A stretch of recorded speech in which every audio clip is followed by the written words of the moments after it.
president of the ONYXCON Foundation, representing ATL to the fullest.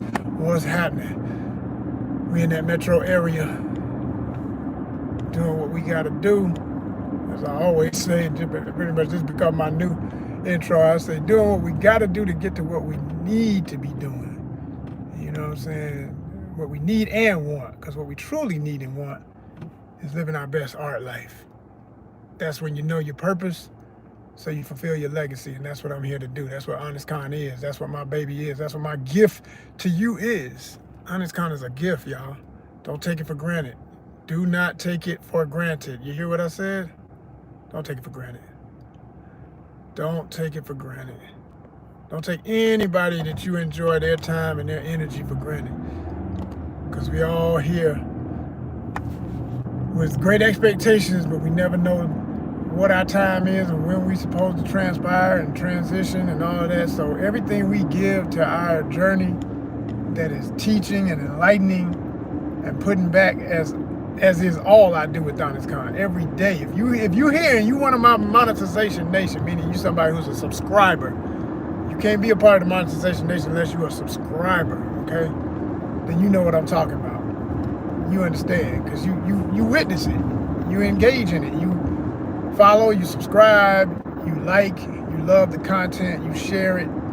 You're here for the long haul, not just the minute, the second, not for the quick in and out, just checking in and then check out, dip in, dip out, like a lot of people do when you're live or when they're looking at content. They can't watch nothing past a few minutes, which is why we give them the 1 minute max shorts. I do a lot of shorts, and my short watch time hours are going up, but you got to have millions for it to kick into a monetization effort for AdSense, okay? Because they putting ads on our stuff whether we make a dime off it or not.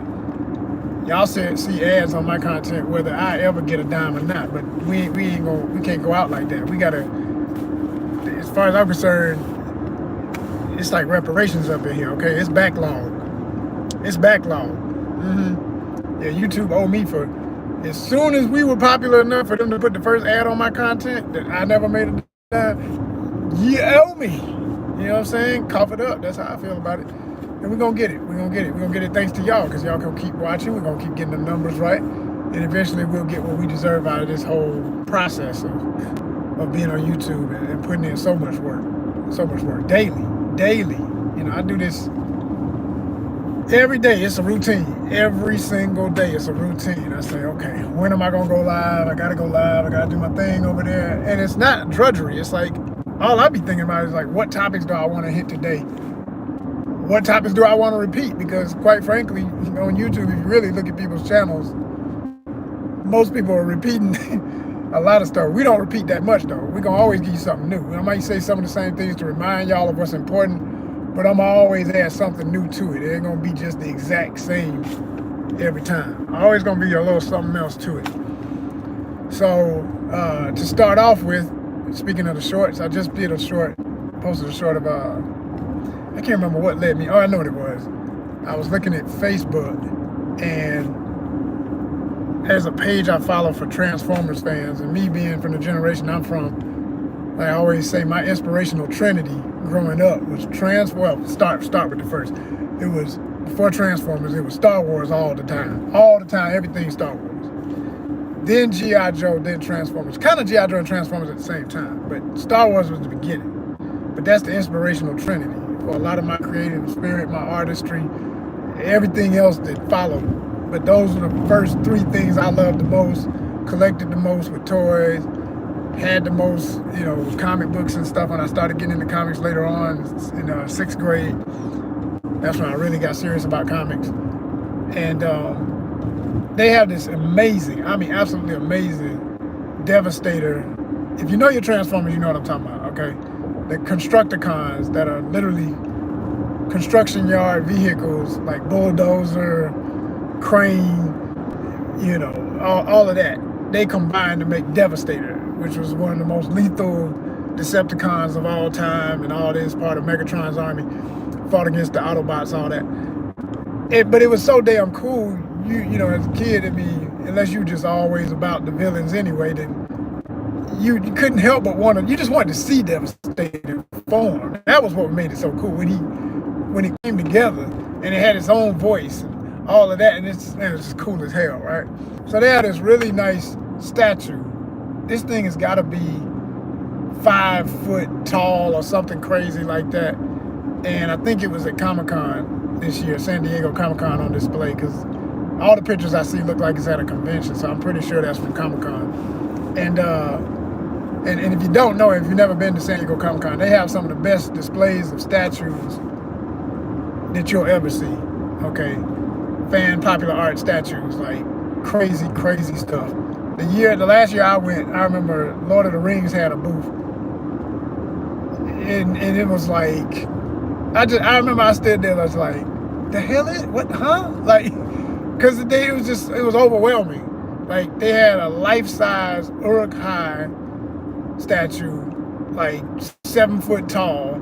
They had these miniatures of like all the favorite characters, of course, all the dwarves and elves and everybody. But this one, one of my favorite orcs, the one that fought in the last movie against the dwarf and killed the main dwarf on the ice in the big fight and all that. They had him with the hook arm and all that.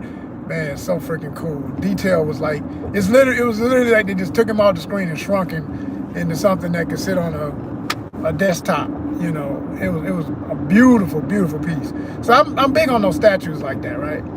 So, because I'm gonna get back into that, but I would say what led me to post about this other thing is seeing that, you know, one thing leads to the next. I was looking at the Decepticons, the whole Constructicons and all that, and this huge robot. And so there's like, oh, you know, it's like, where's the algorithm to see? Oh, you like that? It's like, yeah, of course I like that. It's like, oh, well, then they're gonna flood you with all this stuff. So they started sending me all this other stuff. And I see somebody posted something, they were debating which was the most lethal of all the combine robots. And so all these folks that were obviously my age, it was funny to read the comments. Everybody's like, oh no, Omega Supreme would have got all of them. Oh man, please, you forgot about Predacons and all that. And I said, oh damn. And it was bringing back all these memories of stuff I had forgotten, right? And they showed doggone Predacon, this modernized version of it. And then that led me to an ad for Wally World selling this $200 and something, and that's what you'll see when you look at one of my latest shorts. And are we 3 for 3 up in here? I love that. Three folks looking, 3 likes. That's how I like it. Keep it balanced. Appreciate y'all. That's what's up. Magic number is 3 all day. Joseph R. Wheeler III. If you don't know, you better ask somebody. So look, that Predacon, that beast combine that I put up, man, I said, look at this thing. And it's like a modernized version with a real cool sword that comes with him. Damn sword as big as him. I was like, look at this shit. Like, so that's why I put in the caption, I said, when you think your childhood is over, but then you see something like this, like, yo, knocking on 50 and I want it. You hear me? I want it. Like, yo, man, I just, damn. But I'm gonna say something about that from a collector standpoint. One thing I've learned about it though, right? Stuff like that be so cool, and it just is. There ain't nothing I'm about to say would take away from the cool factor. It's cool, but the cost and the value to your life and to your journey. This is what I'm learning as I get older about stuff as a collector. I don't know about you. This may not even apply. This might even sound weird to somebody. It definitely sounds weird more than likely to anybody under the age of 35. I say everybody 35 and up gonna understand what I'm about to say. But when all you worried about is, you know, how cool your space is, like where you dwell, like, you know, you walk in your room, your man cave, your whatever level you at, you know what I'm saying? And you can see all this reflection of stuff that represents pieces of how you think and things you love, right? You know, you got art on the wall that reflects that. Maybe you got, you know, for young folk, y'all gonna have a bunch of anime posters.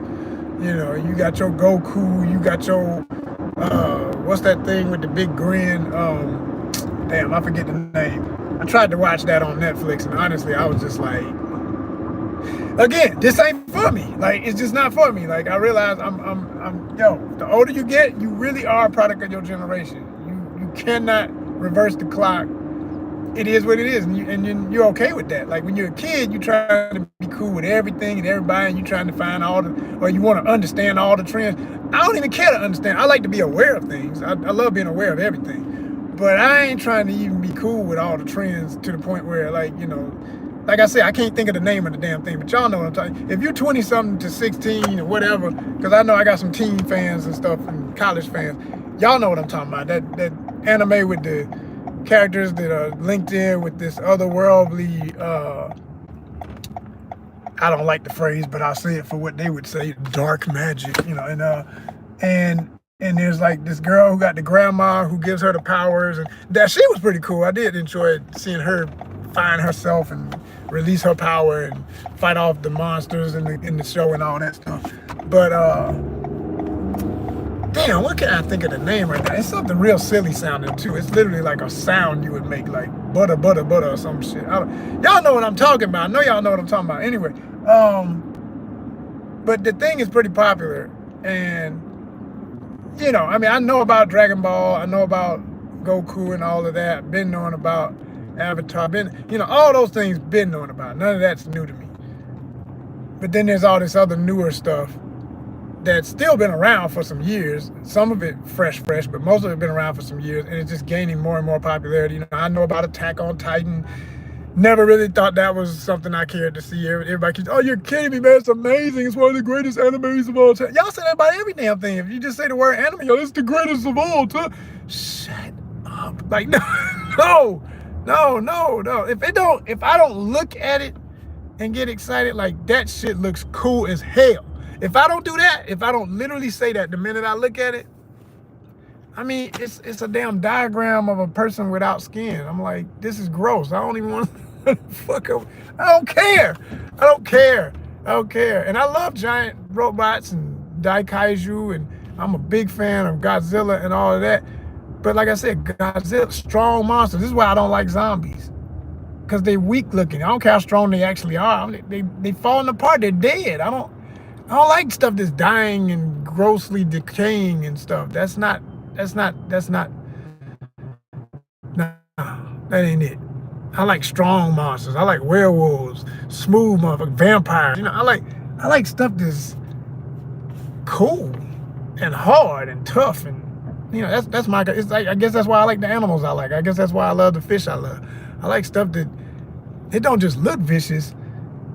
F around and find out. You know what I'm saying? Like, you gotta respect it. You know, I ain't asking for your respect. You go respect me. It ain't no human debate. That's human stuff. I bet you can't do this. I bet you can't do that. You know, get out there in that water and find out. You know, it's real easy. You know, cut your leg and jump into an ocean full of sharks. Just go find out. You know, since you don't believe, just find out. You know what I mean? So that's my kind of monsters and stuff. So again, back to this stuff related to Transformers. I saw that and I was like, love it. Because not only is it from my eras when I was young, but it's just, it never stopped being dope. Even the newer version of it, the younger generation, whoever designed the newer versions, has enough understanding of the old, respecting the elders. They respect the OG style to be like, yo, we're going to get this right. We know what they want. If we're going to do it, we got to do it right. It's like with this upcoming Voltron movie. Man, I can't wait to see if they get the robot right. If it looked harder than I ever expected. Like, there's one statue, still speaking of statues and stuff. We're going to talk a lot about that today. And I can't remember the exact name, but when I see it, I know it. Came out some years ago, and it's a more modern version based on the original Voltron. The Go Lion version. I mean, the car one's cool too, but the Go Lion is the forever, ever. Like, you know, if somebody from my generation, if you ask them which one's your favorite Voltron, if they don't say the Lions, they wasn't born when I was born, period. They don't understand. They were a little later, and maybe the first thing they saw was the cars, so they liked the cars. Cool, that's fine, nothing problem. But the Lions, man, the Lions. So when that movie comes out, this live action is coming, I can't wait. Because if they do it right, if it looks as raw as it should look, if the first time it strike a pose with the sword and it put the arm out, And that thing, and that one mouth of that line, and that mess is, man, if they do that right, everybody from my time young folk, y'all gonna have to wait a few weeks because we gonna buy up all the tickets. I'm telling you right now. You can forget it. If you ain't getting in with your uncle and your auntie, you ain't getting in. I'm telling you, we in there. If they do that right, we in there, period. Telling y'all right now. So, that was kind of my vibe about seeing that well done beast transformer, that joint. I said, good gracious, look at this thing here. Whew. But I was gonna make the other point. I was gonna say, as a collector, when the older you get, the one thing about it, and I'm not gonna not keep wanting to collect these things, but when I look at the price tag and everything, and these ain't toys. Even though the one I'm talking about technically could still be a toy, because you can take it apart, you can pose them, you can transform them, you can do stuff. Great, fine, whatever. But I know myself, I'm past that. I ain't about to be sitting around. I mean, every now and then, if I'm just sitting there and I got one of my Hot Rod wheels in front of me or something, I started collecting a few little Hot Wheels just because of my nephew. Him being into it got me back enough into it where, they only, like, if you find them on the right sale, they'd be $1, $1.50. So I'll get one that just looks real cool. And I just like seeing this stuff around me. It reminds me of stuff I love. And that's why you decorate with that versus a damn vase with a flower in it, per se. I mean, I ain't got nothing against the flowers and all that either. That's beautiful. You know what I'm saying? Ladies, I hear you. I mean, I'm man enough in mine. I love a lot of different types of flowers. And it's very masculine. You know what I'm saying? If you don't believe it, see how ladies react when you invite a lady over and you got good taste in flowers, you got some flowers out. I'll tell you one thing, you're going to have a good night. That's all I'm going to tell you, fellas. If you're paying attention, I'm a grown folk. That's for the grown folk. You can listen if you want. You can not listen if you don't want to, but you'll keep getting the results you might be getting that might not be what they ought to be. You know what I'm saying? See, now, if you invite her over and there's nothing but toys, you got to know the psychology. You don't have to be ashamed of who you are, what you like. But if you're into the toys and all this other cool stuff, you got to let her know, now, hey, now, I'm still grown, baby. It's just what I like. Just like you still collecting Barbie. And then she say, what? All them purses and shoes and shit? That ain't nothing but upgraded Barbie. You became Barbie, and now you dress Barbie, and you're Barbie. That's all that is. And ain't no woman can argue about that. They might try, but it wouldn't even matter. I mean, all them big-ass lashes and shit, that's not accessories like in a kit. You buy the little doll, and it's got all the little mess to go with it. That's all this is. That's all this stuff is. That's all it is. So as men, we get older, and we have our toys that we never let go in some ways, and they just transform into different other things. It could be your car, it could be whatever. But as much as I love all the little stuff that I'm into personally, I admit at the same time, nothing's more valuable to me than moments, experiences, places, which is why travel stays at the top of my list, stays at the priority. And it's so valuable in not only just the experience itself, but on the end of making content, I get to share something that I know is inspirational to help other people see the light if they want to do it, and stay steadily inspired to figure out a way to do it, because it ain't easy and it's damn sure expensive. And that's why when I look at all the other stuff that I'm into, that's just quite frankly, I mean, I don't literally see it as stuff, but just to make a quick reference, the stuff versus an experience. The stuff is stuff. It's like right now I'm trying to sell some stuff that I never thought I would have wanted to sell on Marketplace. Never in a million years. Like a few years back, you couldn't have told me, man, yeah, I know that means everything to you right now, and just to be able to see it in the room when you wake up in the morning, walk out and be like, yeah, that a part of that is a part of me, and that thing is cool because it reminds me. Okay, can I please sell this so I can go to Brazil? Can I please sell all of this shit? Like, for real, you're gonna get there, I'm telling you. This ain't for the kids to understand. I ain't expecting nobody, like I said, anybody under 35 ain't gonna even really understand what the hell I'm talking about right now. But when you get older, if adventure is part of your spirit, which it should be if you're on this channel, because we about that life, okay?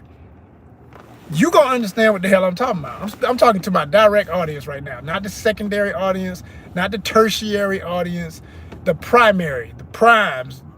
Y'all the ones I'm talking to right now. My monetization nation, my ones who understand. Yo, we trying to get on some planes. You understand? We trying to get some planes. We want to see the world. We don't just want to get stuck working, paying bills. Every now and then get a thrill. The thrill gets to be expensive. You pick the wrong thrills. The thrill becomes a debt in of itself. Okay? No, we ain't living for that bullshit. What's up? I see you. Somebody say, hey, what's good? Where you howling from? You must be a subscriber, because if you're talking, you got to be a subscriber, so I appreciate that. Where you from? I see a Latin name. I'm wondering if you're from one of the places I've visited. Just curious. Maybe not, but what's up? State your country. Share your age or age range if you're ashamed of your direct age. Just, say, you're in your 20s, you're in your 30s, whatever. I like to know my demographic. I like to know who's looking and who's appreciating and all that kind of stuff. But anyway, focus here. I'm at a very, very busy weekend. Man, y'all came out today. This same intersection does not be looking like this during the week. Let y'all get a minute to. This is what I'm talking about. Folk who just they got that regular everyday rut. It just life don't even begin until the weekend. Like, man, I've been doing this all week. It's just another day. I'm not saying Saturday don't feel like Saturday, but it's just another day, man. I got to get out here and get it. And that's the problem I'm talking about. When all you're doing is just working. And all of my folk who have that desire to be the expat, even partially, even if you can't see yourself living somewhere else full time, just partially, 3 months out the year. Hell, just try a year. Try a year somewhere. Because I've come to the realization that's kind of the process, if you can afford it. Sometimes you can't afford to do it that way. You got to just go ahead and jump and rough it, maybe. It depends on your... It all depends. We all different. We all got different cards. Nobody's equation is the same, but everybody I've studied who's doing it, they generally say, like, start off with a year. See if you can... If you can't do a year, try to do 3 months. In a place that you've picked. First, before that, you got to travel enough to know what you like. And in my opinion, I think the best way to do it is pick a place you might like. Like, I already got a couple places I might see myself where I could live there for a minute, right? Off the top of my head, I got about 2. Technically. All right, y'all. Sorry for the disruption. Gotta handle the business first, you know what I'm saying? As I tell y'all all the time, this is job one, but the difference in this kind of job is this job ain't really paying directly yet. It pays. ONYXCON forever pays, just by being ONYXCON. ONYXCON is my baby. It pays just to see it exist consistently and to see the longevity I've created with it and everything. But when YouTube starts to pay because y'all have subscribed enough, y'all are watching enough, that's the part we need right now. We got enough subscribers already. We just need y'all to watch enough. You need to tell your friends, you need to tell your family, you need to tell everybody you know who would like what we do here. Check this channel out. It's truly multi-niche content. He going against the grain. He breaking the algorithm. It's not the same thing. He'll post about toys. He'll post about comics. He'll post about movies. He'll talk about life itself. He'll talk about travel. He loves travel. He's going to give you some travel. You want to talk about expat life? That's what I was just talking about. I'm coming back to it. You want to talk about the latest in something that just came out that's related to comic books and all that culture? Because that's how we started as a Comic-Con. I got you. Matter of fact, I got to tell y'all what I think about the first episode of the new Wakanda show that's on Disney+. I watched it, and I kind of, not really. I don't know. I'm in the middle on liking it or not liking it. I don't even know what I think quite yet. I gotta see one more episode, because the first one wasn't enough to make me just like, oh snap, I'm gonna be waiting on this. I gotta watch all of it. I gotta binge it. I didn't get that feeling, and I need to get that feeling to really be an absolute advocate for a show, or movie or whatever it is. Like I said earlier about when I was talking about, them statues and toys, like if I don't look at it and say, that's cool as hell. I mean, just off the bat, like, I love it. If it ain't love at first sight, ain't no use in me front. It ain't gonna, some things can grow on you. I've had that happen, but that's literally in my lifetime. That's been that 2% chance, 1% chance of something that really did grow on me. Most stuff don't grow on you. It either is, compatibility is real. You can't fake chemistry. You and whatever it is, that's with people, with everything, business, whatever it is. You cannot fake chemistry. If it ain't there, it ain't there.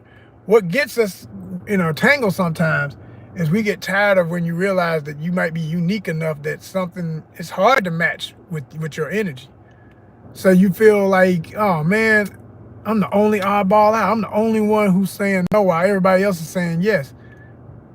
Yeah, but the problem is you got to stand on that. You got to be confident enough in yourself to be like, I'll be over here while everybody else over there. I'm cool. I'll be doing my thing while everybody else doing that.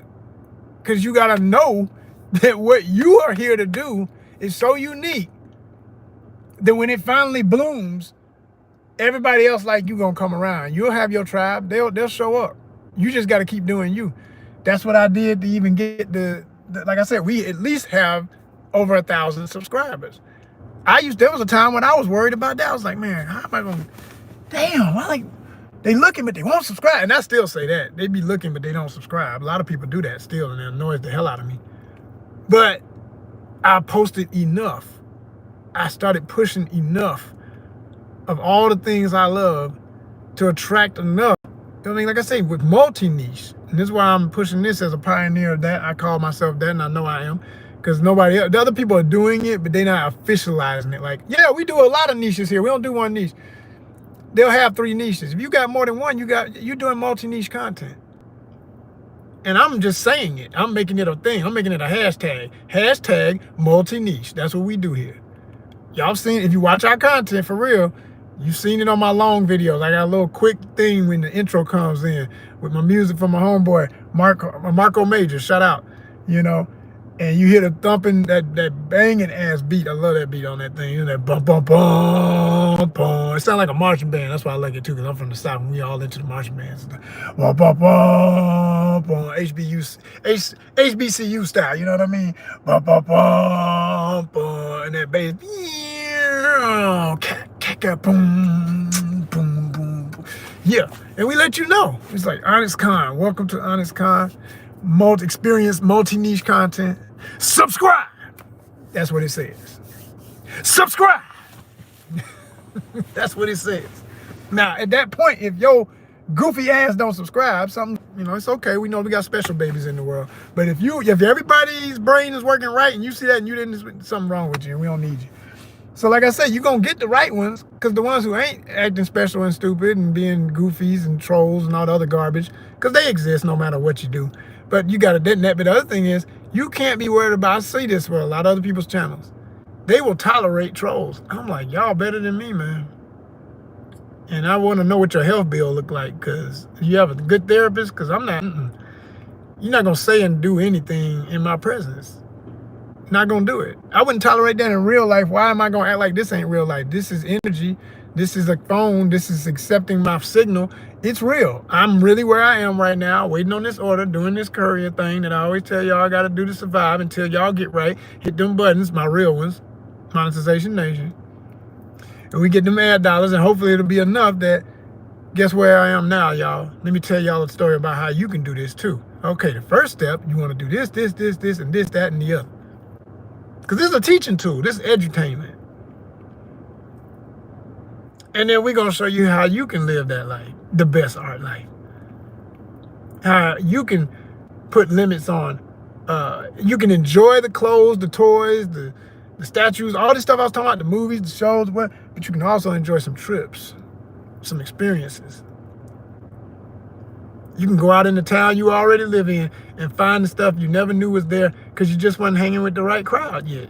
You got to get around. If you want to change, I want to change. I'm tired of these people, man. They bring me down. They always negative and they always doing this, that, and the other. They don't mean nothing. It don't amount to nothing. It's always empty. And you need different friends. You need different energy. You need to be looking at something else with a different frequency. You need progressive energy around you. You need true woke energy around you. You don't need politicians telling you what a word means when we had the word for...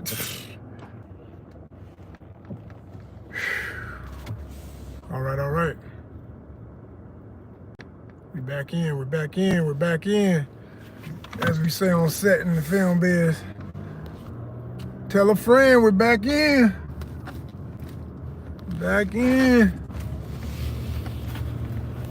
So, I was breaking it down for y'all. Some of the ways you can look at this life and really live it to the fullest. But back to my specific point about the value of your time and what means the most to you. Now, we have the elements, as I say, with ONYXCON. And I chose that word on purpose out of love for how the greatest hip-hop theologians, like my brother KRS-One, who is literally one of the greatest of all time for defining what hip-hop is in all of its cultural forms, okay?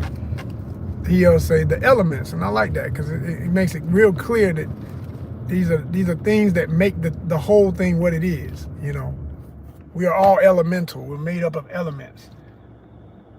You know what I'm saying? So when I talk about the elements, and I say, we have ONYXCON style, ONYXCON fitness, ONYXCON rides, ONYXCON outdoors, ONYXCON, within ONYXCON outdoors is ONYXCON travels. There's umbrellas too. So it's like ONYXCON travel club is under that. Because if you're doing activities, typically when you go on a vacation, if you're a real traveler, you don't go on vacation just to sit in a damn hotel all day. You get outside. You go climb a mountain. You go to the beach. You walk the streets. You mingle with the people. You learn the culture of other cultures. You know what I'm saying? So, in living your life like that, and when you've had those experiences and you realize the value of going abroad and seeing something other than what's familiar to you and trying to experience life through other eyes and other ways, for me, that's top of the pile in terms of some of the priorities of things to do in a lifetime. And I always wanted to do it until I got a full taste of it. Did I not fully, truly understand why so many people are addicted to it and want to travel like that and call themselves wholeheartedly, I am a traveler. I do this. I want to do this. Even if they ain't been nowhere in a while, but if they've been anywhere, if they got any passport stamps, and they say, man, I'm a traveler, I understand. I understand that feeling. And what I'm saying about, when it's like comparing moments, like I say, to stuff. And you don't have to go anywhere far to have a moment. You can have a moment right here. I had a moment earlier this week. Shout out to my pops, man. Going fishing with my dad is always a moment, but to see him get another, like, truly record class bass, and I know that's his favorite fish, that's everything to me. And then the best part of it was that it was a place I had suggested where, most of my life, he's the leader, he's Big Papa. So if he say, yo, we going here, that's where we going, whatever. But now, as he getting up in age, it's like, yo, I'm giving suggestions and he's considering what I got to say. Not that he hasn't always, but most of the time, we would end up a place he wanted to go. And I might suggest somewhere there, like if we're on the lake, well, let's try over there. And then we go somewhere that he ain't never been because I don't get a feeling and we end up catching something crazy. But now we're at a place where I like from day one, the moment itself, wherever we end up, sometimes he's taking my suggestions. And that just means a lot. Those are the moments, man. That's the moments, ladies and gentlemen. So, and there are going to be more of those, locally and abroad. So the point is,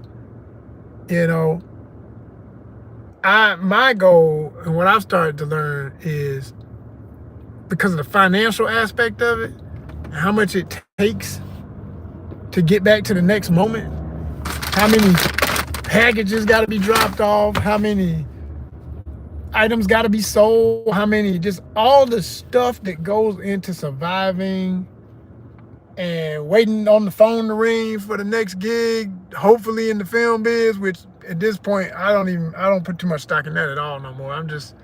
It's hard to say it out loud, but Not really, because it's become so public. It used to just be hearsay. Now it's public. Everybody's saying, "Hey, film is almost dead in America." It's like, y'all saying that like that's normal. There's nothing normal about that.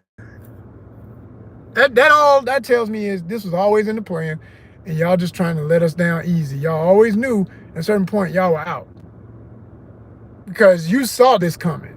See, the film industry is so powerful. People don't even understand. They really don't understand. Most consumers of it all don't understand how powerful that industry really is. Not only does it shape perception in many, many ways, but it also is so tied in with that because of how it shapes perception, that with politics and everything else, when they can foresee and know from a higher level of the biggest, the 1% level of financials in the country and America, the money that controls everything, they already know. They at the party where even if they don't agree with the monsters in the room saying, yeah, we're going to do this and we're going to do that, and this is how we're going to do everything from 2025 to this, that, and the other year, they sitting there saying, oh, gosh, damn. Well, call my people, tell them we got to go. We can't stay here because shit going to be too damn expensive. We ain't going to be able to do none of what we were doing for the budget we were doing it at, or what we was expecting, our projected budgets and everything. All that got to change. So that's why stuff went overseas. That's why stuff is overseas. That's why what's left over here is being chopped up and jobs being taken apart like everybody else's jobs for AI. Well, we can replace that with an AI voice, or we can replace that with an AI person, or we can replace that with animated this and that and the other. Man, it's, I could go way more into that, but that ain't even, it's neither here nor there, because it's going to be what it's going to be. And I'm tired of talking about stuff that some people want to, say, oh, it sounds like a conspiracy. There's no damn conspiracy. I'm in the biz. And I've literally seen less work in the last 2 years than I've seen in 12 years. And I've been through some previous droughts. There have been times when there was droughts because of other stuff going on, and it was always linked to the damn politics, politricks, as they say. Always linked to the bigger money and all that nonsense. It always had something to do with that. When the strike happened, and thank goodness it did, but at the same time, it's kind of like the bigger parties, they still spitting on you, even though you kind of, they let you win a mini fight. Yeah, we're gonna put it on books that, you get these rights, you get these rights. But here's the catch. What's the catch? You got to get hired for it to be applied, and we don't need you no more. Damn. That's when it sunk in for a lot of talent, for a lot of top-notch talent, for people who are legendary actors who are now in interviews saying stuff like what I'm saying. And it's nothing, like I say, hell with the conspiracy theory. We're not in a time where you got to be secret about a damn thing. The enemies are out here yelling every day and doing whatever they want to do. They sitting in the highest offices passing absolute blasphemy into law, and you being secret for what? What the fuck you being secret for? Whatever you got to say it. Who cares? Who cares? Doesn't matter, man. All that matters is finding a way back to some fucking happiness every day. Figure out a way to get back to some happiness. That's it. That's it. That is it, people. There it is. The secret of life, there you go. Whatever makes you happy, that don't hurt nobody else. Because if you're doing that, then that's not happiness. That's corrupted madness. But as long as you ain't messing up nobody else's happiness, but you and whoever you do it with, y'all have happiness. Happiness, damn it. That's it. And balance. That's it. So the work gonna be what it's gonna be in that film biz thing. And man, once I don't, and I'm not saying that it's over. I know it's not completely over. It can never be completely over. There's still too much pavement been laid, too much reconstruction, too much renovation to warehouses and to sound stages, blah, blah, blah, blah, blah. They don't close that kind of stuff overnight. That ain't happening. It ain't going nowhere. But it will be reordered in the sense of who's in charge of what comes out, what doesn't, what gets a budget, what doesn't, how many episodes. It's like I saw one interview with somebody talking about it, and they say, man, We used to have shows that would be 20-something episodes per season. And I needed to hear that because I almost forgot that's how it was when I was growing up. Because I didn't count episodes when I was growing up. Yeah, that's another thing that I say is funny about the way the business has evolved.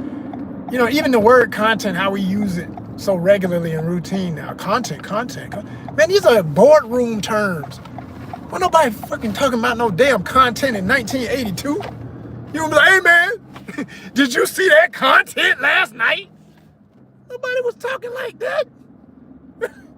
Man, did you see the new WWF show? Did you see when Junkyard Dog went up against Andre the Giant? That was some amazing content. Nobody said no damn content. We say, did you see the fight? Did you see the wrestling match? Did you see the show? Did you see the pageant? Did you see the game? Did you see the news? Did you see whatever the hell was on that damn TV? We didn't use those words.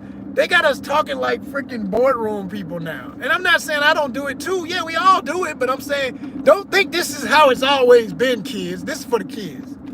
They need them wake-up calls because they think everything is what it always was. It was not like this. We didn't have nothing like this thing that we call social media. That was not even a word. What social? What? Nobody said nothing. That was not a term. Not even in the 90s was that really a term. Early 90s, man, when I'm talking about content, social media, don't nobody say these things. It's become as common as saying, I'm about to go see a movie. It's become super common, but it wasn't always. So what my point of all that is to say the amount of time, we're only talking a few days. It's gonna change and change again. But as they say, the more things change, the more they stay the same. They'll never get rid of actors and writers and everybody completely with all this AI. All this threat of AI is real, true enough. The way AI is and the way it's set up, yes, it will continue to have an effect. But let me tell you something. When the richest writers and the richest actors mad on set because they got a constantly where's my eye line? Are you just gonna look right here at this dot Denzel and talk to it? What? Where's my acting, my screen scene part? Script, I'm talking to some guy named such. Well, he's gonna be edited in later on AI. So you're gonna look at this? No, hell no. And when legends I just use this as an example because I love Denzel Washington, but I'm saying, if somebody of that caliber says enough is a freaking enough and starts walking off set, like, you get me a damn human being on this goddamn set or I ain't acting. Because they don't need it really. They already rich. They already got their money tied up in good stuff where those people don't want to lose their money because their money's tied to that money. So they got some leverage. They can talk a little, they can throw their weight a little bit. You know what I'm saying? You can't do that if you ain't got no weight. You got weight. I've seen this on sets. I've seen actors literally know their weight and change the script, and everybody just laughs. Even the director laughs and maybe throw in one. Well, you do need to say that one word, but that's perfect. Keep everything else, because they just so honored to work with this legend and have them on their set. So they let them get away with stuff that nobody gets away with. They got that weight. I'm telling you, it's gonna bring back some of it. It ain't gonna ever be like it all the way was. No. Forget it. If you got dreams of, oh yeah, we're gonna just, it'll be like it was, man. We're gonna be doing freaking hundreds of shows in the state of Georgia. That was an era. I'm glad I can honestly say I was a part of it, majorly, and proud of it. But that's over.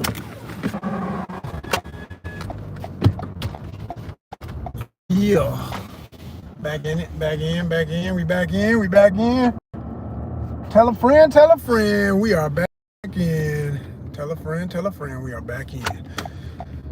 So, laughing at something I see. Oh, gosh. I would show it to y'all, but it's being too cumbersome to get my phone off the damn holder and set it up a certain way, but there's like this little local thing in this neighborhood I'm in where somebody always decorates this thing to symbolize different times of the year. Like if it's Christmas, it's got a Christmas theme. If it's St. Patrick's, it's got a St. Patrick's theme. If it's whatever, and they never fail. They always have it decorated. And this one was for like back to school. It's just no noticeable cutesy stuff, creative stuff, artistic stuff, because it's an art to it. This thing I'm talking about, it's like I said, it's decor. It's decorated and it's themed, and it's just, hey, it reacts. It makes your senses react. Anything that is creative that makes your senses react, notice, get a feeling, that's art. I tell y'all all the time, that's the simple definition of art that I created, and I make it part of the ONYXCON gospel. You can take it to any definition of art and compare, and I promise you, it's gonna fare out like, yeah, that works. That is it. Yeah, there's no more. It don't get much better than that. I've tried it. This had to be seasoned over years of life. You know what I'm saying? Damn near 50 years of understanding the arts to understand what art truly is. Because there's cultures. I'll never forget some of my friends from other cultures, global cultures, ethnic groups, told me. And they're, like, I think it was a friend of mine that was Chinese told me one time, and even somebody Japanese I met, they don't technically have a word like it is in English for art. I said, what? And they said, there's words that if you said all of them together, those things might symbolize the way people speak of art. I said, wow, that's really deep, So there aren't universal ways of looking at these things, but there are universal energies. So the energy of what is called art is universal, period. But the way some people try to define it or capture it for their own ego and say what is and what is not art and all of that, that's why I think, frankly, sometimes there's not a comparable word, because people are like, well, if you add in all that stuffy, stupid-ish that happens sometimes in American culture, where it's like, well, the arts, first of all, you have to talk with a British accent, and you have to act like anything that was not approved by someone of British descent that speaks in arrogant ways about what is art, then it's not art. Or somebody French, if they're not saying it is art, that is art.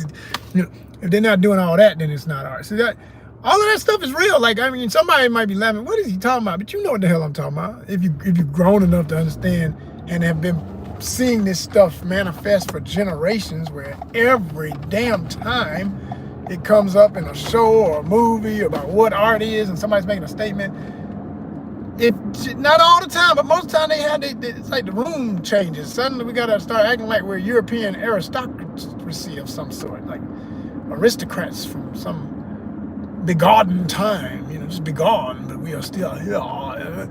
It's like, what the, huh? So that's the only thing that applies to art? Yes, we are the authorities. So I got a big problem with all that. I got a problem with that in just about damn near everything that it applies to something and screws it up.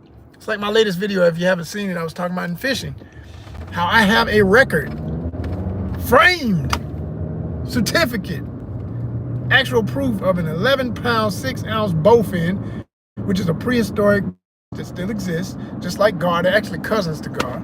They look nothing like a gar, but they both have ganoid scales, these super tank-like, hard as rock scales, beautiful fish. And it was my first fascination with prehistoric fish still existing when I caught one as a kid, and I forever, which is self-proclaiming to be world authority on the catching of large fish. Quite, to put it in, not even to use the word sport, because I make a point in my video about how the only sport is between human beings and these things called records and stuff. So for the sake of that, within the record books of sport of human documentation, I was in the ranks with all these other athletes. You know what I'm saying? Like, for real, for real. As a kid, 13 years old, I have the proof. And you can see it in the video. It's right here. It's ONYXCON content. Posted it yesterday. Check that out. But I make the point in the video that, like, all of this goes into a big misconception about power struggles and racial bullshit, and it's still always got, I mean, I wouldn't want to have to keep bringing this up, but it's not, because it ain't based on something. The organization IGFA was founded, I believe, in the 30s, if I recall right, which was at the heart of, so it was never intended to give light to anybody other than white men, especially, and sometimes white women, because even women, I'm sure, had to fight for their right to be in the record books, because I know they weren't always in there. Okay, if it was founded in the 30s, they probably, if a woman caught it, her husband probably took record of the damn catch. It's my fish, honey. Oh well, going back to the kitchen. You know, that old kind of BS, right? From that time. So, yeah, a lot going on, y'all. But they try to dismiss my record. They have not. We've gotten in touch with them. We've had some correspondence, and then they went dead after back in 2020 when we reached out to them about a record that was made in 1988 and was in the original book somewhere. If we could find the book, I know I'm in the old book. But then as time has gone on, they try to act like they done missing records, but you got records that go all the way back to the 30s. How you gonna call yourself an authority? That's real foul.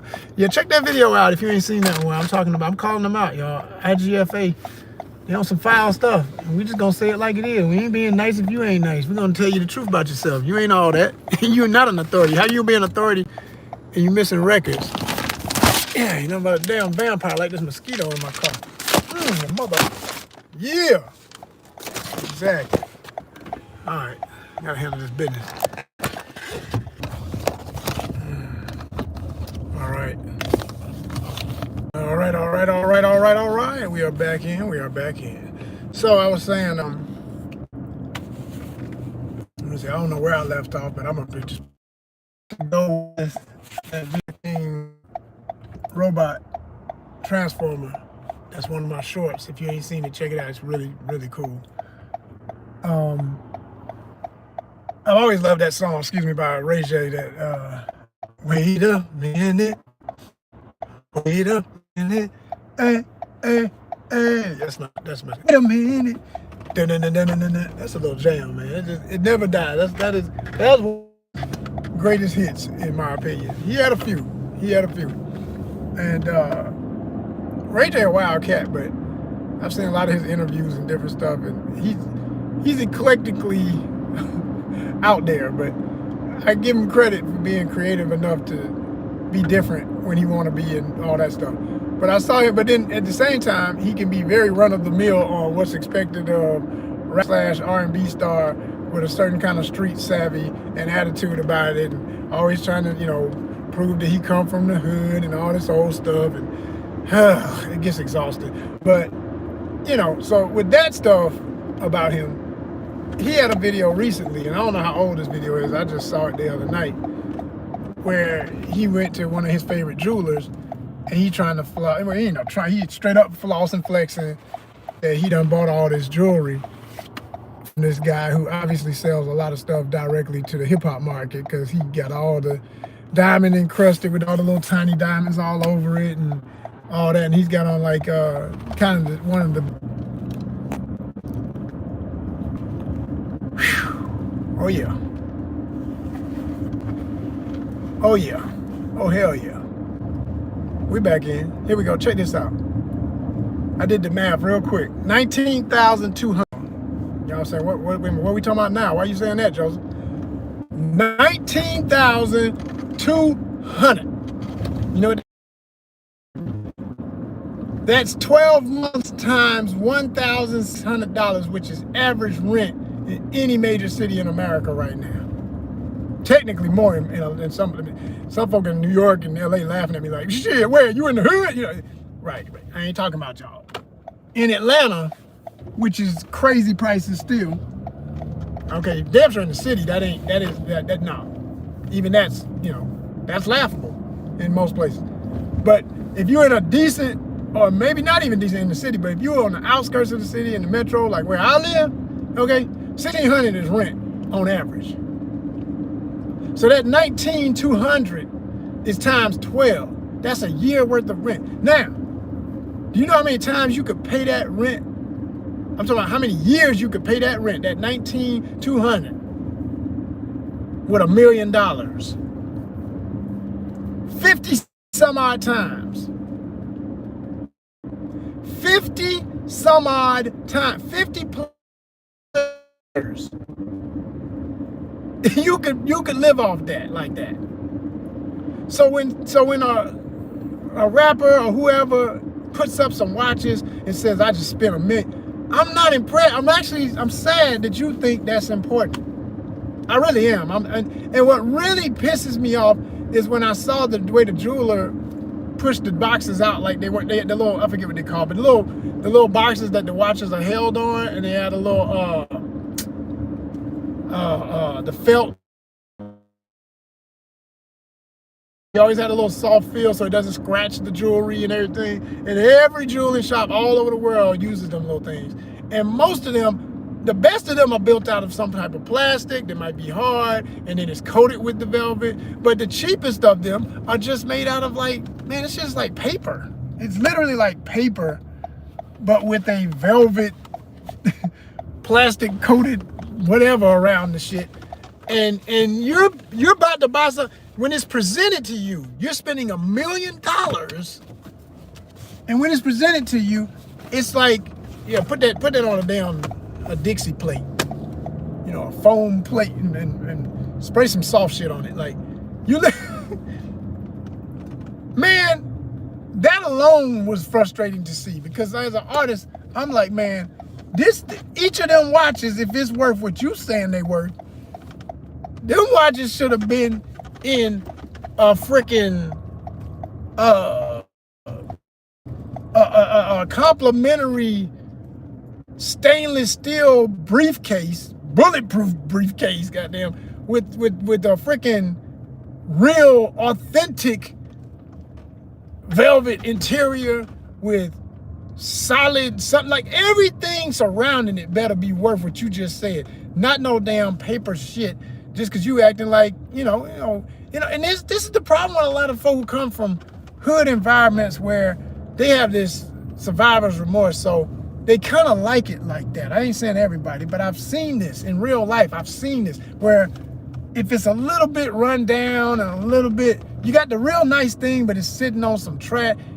Man, I'm used to it coming like that. That's how it come to you sometimes in life, you know, because they saw all that when they were young. They saw people who you throwing, oh my gosh, pearls before swine, as they say, right? You got a swine environment, and you're throwing pearls, and pearls are supposed to be worth so much and all this. See, this is what I'm saying about the psychology of value. Because at the end of the day, even the pearl, man, whatever it is, I don't care if it's a solid black brick of gold. It's like people put this value on this stuff and made it what it is, and made people react to it the way some people react to it. I'm not impressed by those types of things. Now, genuinely, I'm trying. Like, if someone offered me $1 million watch, you know, whatever the most expensive Rolexes are, or other brands that are way more expensive than a Rolex, and say, man, this is worth $5 million, Mr. Will, I'd be like, I ain't no fool. Yeah, I'll take it, but not because of the watch. I don't give a fuck about that watch. You understand me? I am going to take that and live the rest of my life splendidly, because I'm going to resell it. I'm gonna be like, one thing I know about Rolex is, yeah, y'all, you know, somebody hit me. Somebody hit the comments if you feel it right now. Only if you're a subscriber, hit the comments. Let me know if you're feeling what I'm talking about. If you understand what I'm talking about. If you agree with what I'm saying, and that your priorities are in the same place. Because if so, you're not only the kind of person I want to continue to grow as my main support group for ONYXCON, but when we do what I plan on doing with this thing, as it gets to where it's supposed to get in my lifetime,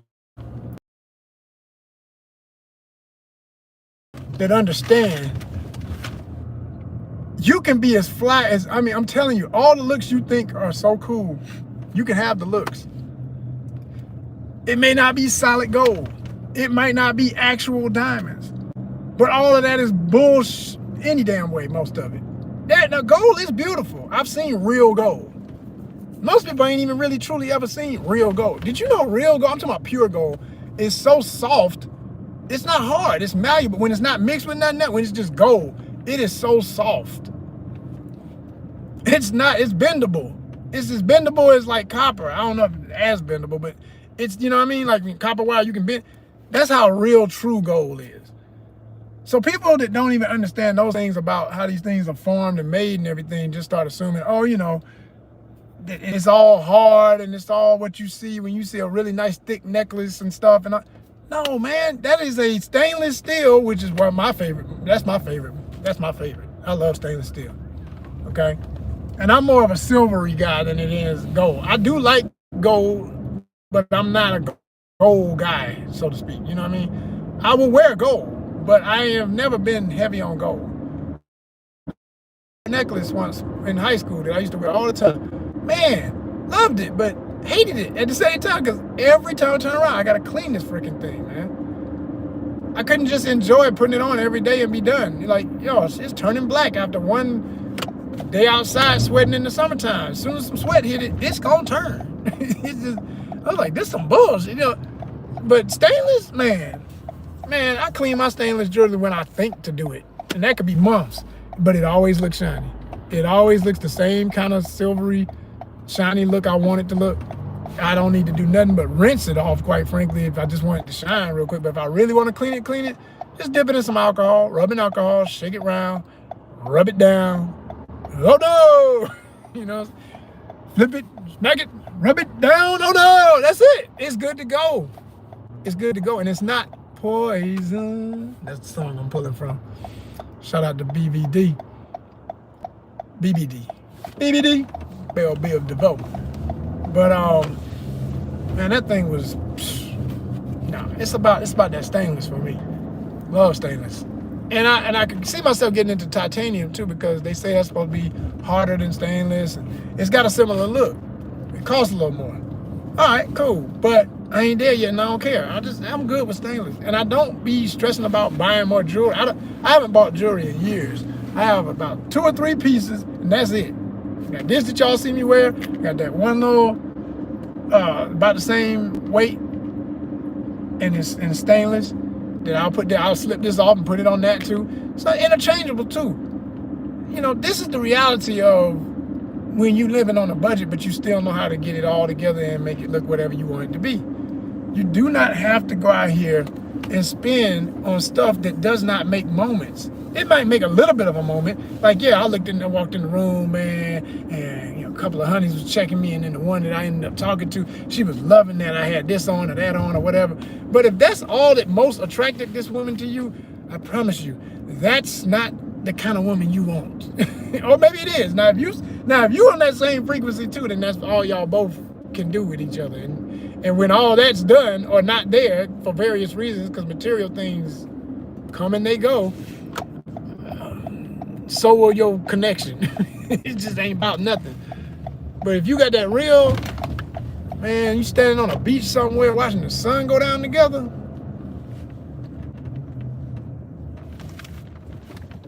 can't explain to those who don't understand. Like I said, only those on the same frequency gonna feel what I'm talking about. I'm not even worried about nobody else understanding. I'm not trying to prove the value of all these things to people who would never understand these things. But those who can are striving for them just like me, and that's the people I invite to be a part of this journey. That's who I want to be here for ONYXCON. I want that kind of fan. I want the kind of folk when I go live, man. Whenever one day I look on here and we got 1 million subscribers, literally we can put that M on that, and we got millions worth of endowment and people subscribed and sending funds and sending in-kind donations. I mean, hey, if I'm trying to get the money to get certain items, but you got the items, you can send me something for, hey man, don't worry about that, Mr. Wheeler. I'll send you one of those for free, because man, that's what I do. I got those. Oh yeah? Okay, cool. So I can say, respect first, then power, then money. Everything ain't money. You get into that other level I'm talking about, people truly do look out, because they see what you're doing. They just want to see you win, because your win is they win. It's making them happy to see you doing what they always want to see either more people doing, because they already doing it themselves. You may be doing it in a way they never thought to do it, and they know from your eye, your vantage point, they're going to get a different perspective on how to travel, on how the arts work. As we always tell y'all, we all about the arts. They respect and understand you truly do have accolades and connections. They're not debating that.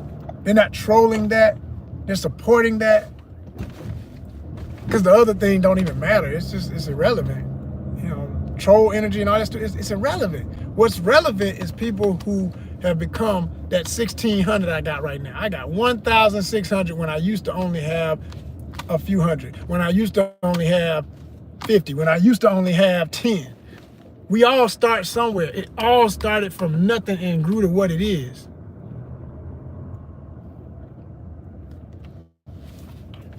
And that's what I always got to keep telling myself every day to stay inspired about it myself, because it does get, you know, it gets a little frustrating to the point you start thinking, man, I did all that and then it still went in reverse. Like, you know, because my numbers started going in reverse on the main content, the longer videos. And I was like, how is that possible? But I've learned. I now know why it's possible.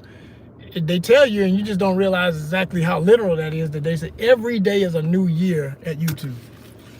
So 365 from today is how they're rating your watch time hours. I got my one that's staying real steady. Who are you? Who is that? Who is that looking at? Even when I go off and got to come back, who's still looking? Because that's not common. That's not even typical. So I just want to know, who are you that is still watching even when I take my breaks and got to do what I'm doing and then come right back? Speak up, speak up. Who are you? Who are you? Who's looking? Who's in the house? Shout out where you from, where you at, who you is, who my peoples. I like to know who's watching. You know what I'm saying? I got some, I know I got family who be watching. I got friends for real who be watching. And then, you know, could be some folks who've been dismissed from the past who just like to lurk because they nosy and they want to know how you living now. You know, hopefully that's not what it is. Because if it is, ain't nothing changed. You still ain't nobody. You ever had some folk fall out with you and they think they're going to be able to come back around, they let a little time pass and they think everything going to be good? They ain't made no apology to them, but they think they're going to be all right? That ain't how this works. You done forever. Forever. Please believe it. So anyway, wow, look at the way that tree is leaning. It's growing like that. That's crazy. There's a tree that's literally growing across the road. Like, wow, awesomeness. But back to the subject that was at hand, y'all. I'm gonna wrap this one up pretty much. It's really about understanding, as I always keep saying, and I keep giving examples. It's always respect first, then power, then money. You know, and sometimes money ain't even the equation. It's just respect and power. You know, and we can do so much when we start finding each other. Those of us who understand that philosophy, I'm here for that. That's what ONYXCON is here to do. We trying to find my tribe. I get some. I ain't never alone. I walk with a I got the mad crew up in the house, but I just need more. I need more and more and more to accomplish the goals we're after. And some of the numbers, like I always say, we got plenty of numbers in some cases, but I've learned not to count those because they're not. If you're inactive, you just hang around. That's the worst kind of lurker, because they want to lurk and say that they were part of something that they never did the work. You know. And I used to see that literally in real life. I can remember when we used to do the Comic-Con. Every year, whenever we would do the final photo at the end of the show, and I'd say all vendors meet at this place. We're gonna take the group shot. We always take a group photo. Everybody was a vendor for that year, right? I said, do not get in the photo if you are not a vendor. Thank you. And what would always happen, without fail, there'd be these little scraggler people. Now, if it was somebody's kid, I didn't care, because kids doing kid stuff. But when you grown and you know better, man, how pathetic are you, right? They would be talking to one of the artists that were a vendor, right? Waiting on everybody else to get rounded up, because like as they say the phrase, it's always like rounding cats. And without fail, there would be somebody that, because we'd have like, my dad would be shooting photos, Deborah D. Dawson, shout out to Deborah, that's my homie forever, Dawson family. She always one of my top photographers, always did all the coverage of the event. And maybe 2 or 3 other people had their cell phones out taking shots and stuff. I mean, it might be 10 other people taking shots, whatever. And so, you know, we'd all try and organize it like, okay, look this way, now look that way, now look that way. Now. By the time you done got into the 3rd or 4th shot, there's always that scraggler that try to slip in. And then, you know, I'm at the front, so I can't see who's trying to get in. And nobody else is directing traffic, so to speak. So I would look back at the photo and I'd be like, who is that? And if I'm looking at it with a friend, like, who? Everybody, the person next to such and such? No. Who is that? Who the hell is that? Bent down, trying not to be noticed, but their head popping up between people. That ain't no damn vendor. Who is that? It is funny enough in its own way, but it's stupid as hell, because it's like, when the book is written, no one's gonna be like, and such, a total nobody that never did shit was there and was part of, ain't nobody gonna say that about you. You'll be the weird thing that people are like, unknown. You know, I'm not gonna say unknown. That's you. You become the unknown because you didn't earn the right to be in that photo. And some people are like that. A lot of people are like that. They don't want to earn nothing. They just want to be in with those who did. They want to, hey man, if I was there, you can't say I wasn't there. I was somebody, I was there. Nobody never said you weren't there, but you weren't a vendor. So you should have been like the other people who were taking photos. And see if your head was right, you'd be like, I'm not gonna try and sneak in the photo. I'm gonna take pictures like everybody else is. There's a public email. I've said it a zillion times. Don't nothing go to that email I don't see. ONYXCON@gmail.com, and you send an email and say, hello, Mr. Wheeler. First and foremost, see, this is how you write letters that literally make you somebody. You start earning that right. Hello, to whom it may concern. You don't assume that it's me. You know I'm going to see it, but you don't assume it's me. Because truth be told, it ain't always, in the history of my event, it wasn't always me. I had to have help. Somebody else checking the emails at times. Stuff like that. So respect first, respectfully so, to whom it may concern. I was at your recent event, had a wonderful time as always, if you've been before.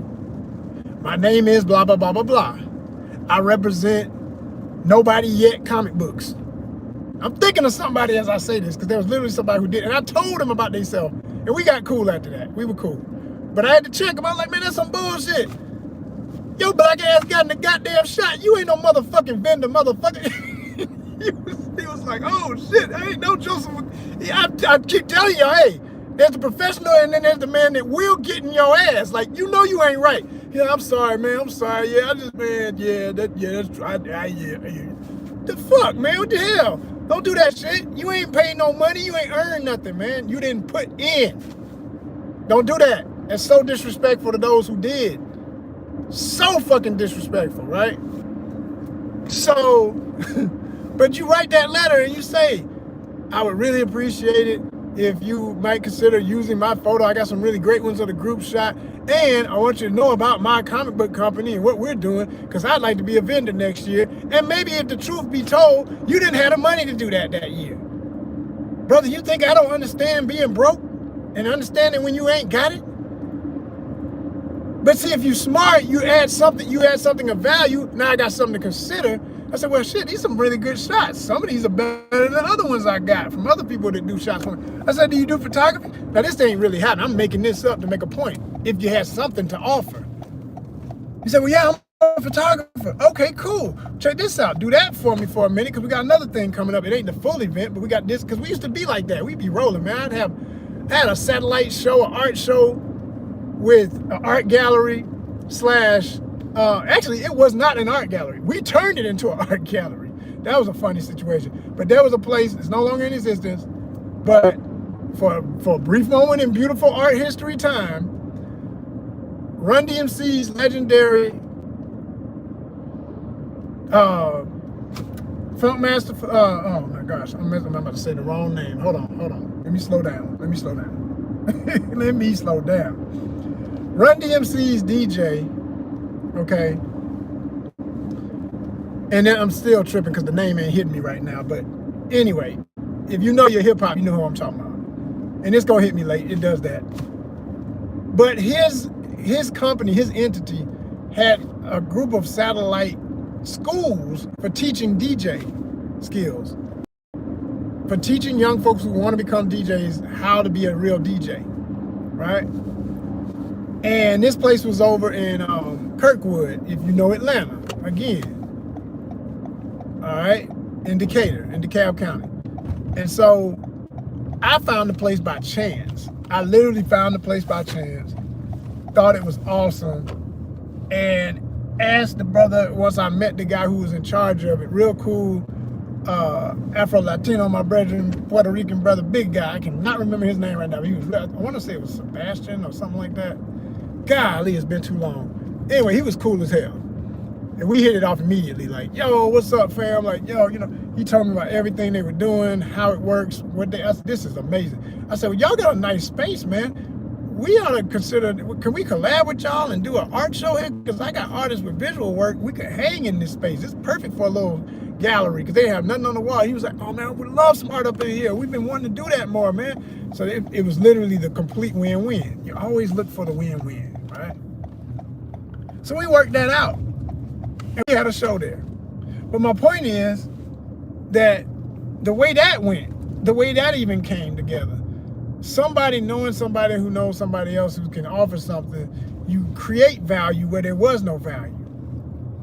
And now you've got something else to expand it. So like I say, we would have more than just the, you know, main event. And if somebody were wanting to be earning their right to stand in a picture and be like a part of staff or vendor or somebody with the history of ONYXCON, you earn that right. Be like, hey man, I can offer photography, I can offer this. You know, I be listening, I pay attention. You got to prove that you're paying attention. You can't come, a lot of young folk, and this guy was younger too, the guy that messed up like I talked about. They don't want to do none of the work. I mean, just nothing. They just want stuff to just happen. This little boo-boo, if y'all can see what I'm looking at. Let me see if I can get this picture real quick. He's gonna run as soon as I put the camera on. I know he's gonna run. Hold on, flip the camera, put the camera. Yeah, little Bambi wants to say hi real quick. You gonna go ahead, so I ain't gotta worry about you. Yeah, that's what I want you to do. Go on and do that so you can get on out the way. Thank you. All right, very good. Did y'all like that? I ought to see 5,000 likes over here. Come on, that's cuteness all day. Anyway, so you know, it's about adding value where there's no value. You make yourself valuable by presenting skills, but you got to get skills to get anything. So a lot of young folk that don't want to build no kind of skill, you're doomed, quite frankly. You have to have a skill to offer. You have a skill to offer, or multiple skills, oh, now you're working with something. Now you can be a part of something. Now you're worthy of accolades, and you can get in pictures, and you can pose and be the fly guy and gal and be like, yeah, I was a part of that. I did that. Man, they are out today. Good gracious. It's like the whole fam. What in the world? Only thing missing is to see a buck out here. Hold on, let me focus it. Oh, come on, camera. Doggone it. There we go. There's mama. And there's babies. Mommy and the babies. They out here deep. Yeah. The squad. All right, now here's when they gonna run, because I gotta keep going. Here we go. Yeah. All right. Enough of that. Then I'll see another one, because I know they just out. Whenever you see a few like that and you keep seeing them, they all got the same memo. They're going to all be like, all right, y'all, we need to eat before it rains. So everybody get up and start eating now. I'm gonna be seeing deer all day. And you have to drive more careful too, because you ain't trying to have to hit one. That's the worst. That is the worst. Do not want to run into no damn deer. They'll tear your car up. They'll break your heart. And all of that. All right, where's this damn house at? Hate addresses that don't make sense. It's pointing one way, but then it's really another. But anyway, y'all, I'm gonna wrap this up to say this, y'all. Like I said, you create value where there was no value, and then you can build a real relationship of respect where people remember you for what you offered versus you want to just come in and act like you did something, that you somebody. Man, you ain't earned nothing. You have to earn respect in any group and everything like that. You know?